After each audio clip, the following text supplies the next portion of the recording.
গাজীপুরে শ্বশুর বাড়ি থেকে প্রাইভেট কার কিনে না দেওয়ায় স্ত্রীসহ শাশুড়ি, শ্বশুর ও শ্যালককে নির্যাতনের অভিযোগ উঠেছে ভুক্তভোগী স্ত্রী সাদিয়া আক্তারের স্বামী মোবারক হোসেন সাগরের বিরুদ্ধে। সাদিয়া আক্তারের দাবি, মোবারক হোসেন সাগর দীর্ঘদিন যাবৎ মাদকাসক্ত, মাদক সেবন ও মাদক বিক্রির সাথে জড়িত। স্ত্রী হিসেবে তার প্রতিবাদ করলে তা হয় দফায় নেমে পাশবিক নির্যাতন। সাদিয়ার বাবা মার উপরও নানান নির্যাতন চালানো হয়। 2014 বিয়ে হয়েছে। মোবারক হোসেন সাগর মাদক সেবন করে এবং মাদক বিক্রি করে। হ্যাঁ 4-5 দিন ধরে বাসায় আসে না। আজকে আসছে, শুনছি আমি এই জায়গা থেকে চলে যাব, আমার ঘরের জিনিস নিয়ে যা আছে সবকিছু নিয়ে। তো আজকে সকালে আয়সা আমার দরজার মধ্যে নক করছে, অনেকবার জোরে জোরে ধাক্কাইছে এবং কি আমার ছেলে মেয়ে অনেক ভয় পাইছে। এর জন্য আমার আব্বু আম্মুর আমি ফোন দিছি, আব্বু আম্মা আসছে, ওনাদের সাথে কোনো কথা না বার্তা না, ওনাদের উপরে অ্যাটাক করছে ওর পুরো ফ্যামিলি। গত 13 মার্চ সন্ধ্যায় ভাড়াটিয়া ক্যাডার বাহিনী নিয়ে দেশীয় অস্ত্র দিয়ে সাদিয়া আক্তারের ঘরে হামলা চালায় তার স্বামী সাগর। তাকে বাঁচাতে গিয়ে আহত হন সাদিয়ার মা, সাদিয়ার ভাই ও বাবা। প্রচন্ড আঘাত পাইছি।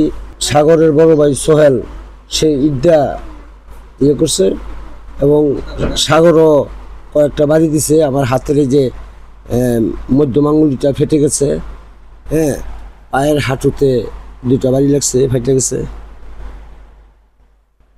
এই অবস্থা আছে। আমার স্ত্রী ইট দিয়া মাথা ফেটে ফেলেছে, তার মাথায় 4টা ছিলি লাগছে। তার অনুসারে প্রাথমিক চিকিৎসা, পরে গাজীপুর সদর হাসপাতালে বর্তমানে চিকিৎসাধীন আছে। আমার একমাত্র ছেলেরও মাথা ফেটে গেছে।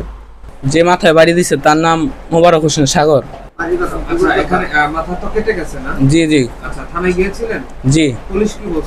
পুলিশ বলছে তদন্ত করবে। আপনার মাথায় আঘাতটা কে করছে? কি নাম ওর? সাগর। আন্দাদুম খেলে আমারে কোয়াইছে। এই ঘটনার তীব্র নিন্দা জানিয়ে বিচারের দাবি করেন ভুক্তভোগী পরিবার। খোঁজ নিয়ে জানা গেছে, মাদকাসক্ত মোবারক হোসেন রনি গাছা থানার অন্তর্ভুক্ত বড়বাড়ি এলাকায় মাদক সম্রাট হিসেবে পরিচিত। এর আগেও বিভিন্ন সময় পুলিশ তাকে গ্রেফতার করেছিল। এদিকে হামলার ঘটনায় আহত ভুক্তভোগী নারী সাদিয়া, মা রশিদা বেগম আশঙ্কাজনক অবস্থায় হাসপাতালে চিকিৎসাধীন রয়েছেন। বৃষ্টি দাজেল, ভোরের পাতা।